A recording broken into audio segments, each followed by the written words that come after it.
లూకాసు వార్త 23వ అధ్యాయము 54వ వచనం. ఆ దినము సిద్ధపరచు దినము, విశ్రాంతి దినం ఆరంభము కావచ్చును. ఈ ఒక్క మాట వెనుకున్న పరిస్థితి అర్థం చేసుకోవాలంటే మనం మొదటి శతాబ్దపు యూదుల క్యాలెండర్ను, అలాగే వారి కఠినమైన ఆచారాలను నిశితంగా పరిశీలించాలి. రోజు ఎప్పుడు మొదలవుతుంది?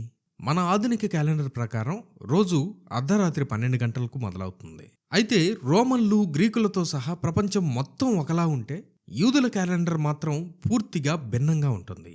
వారికి ఒక రోజు అంటే సూర్యాస్తమయంతో మొదలై మరుసటి రోజు సూర్యాస్తమయంతో ముగుస్తుంది. అంటే సుమారు సాయంత్రం 6 గంటలకు మొదలై రేపు సాయంత్రం 6 గంటలకు ముగుస్తుంది. సృష్టి ఆరంభంలో దేవుడు సమయాన్ని ఎలా లెక్కించాడో ఆదికాండం 1వ అధ్యాయం 5వ వచనంలో స్పష్టంగా ఉంది.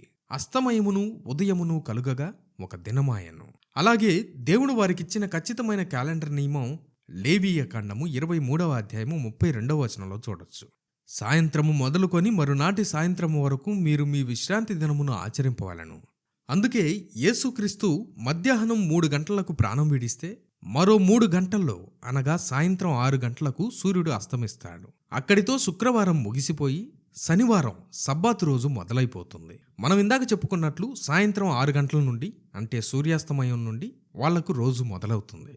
ఆ రోజు శుక్రవారం. కానీ అది కేవలం ఒక సాధారణ శుక్రవారం కాదు. రాబోయే సబ్బాత్ విశ్రాంతి దినం, పస్కా పండుగ వారంతో కలిసి వస్తున్న మహా విశ్రాంతి దినం, హై సబ్బాత్ అంటారు.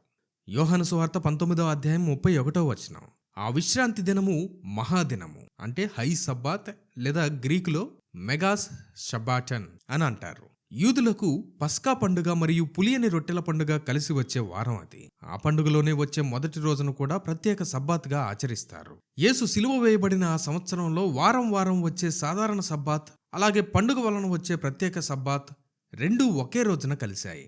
శనివారం రోజు 2 పవిత్ర దినాలు ఒకే రోజు రావడం వల్ల అది మహా విశ్రాంతి దినంగా మారింది. ఆ రోజున ఎవరైనా చిన్న తప్పు చేసినా దాని తీవ్రత రెట్టింపు ఉంటుంది.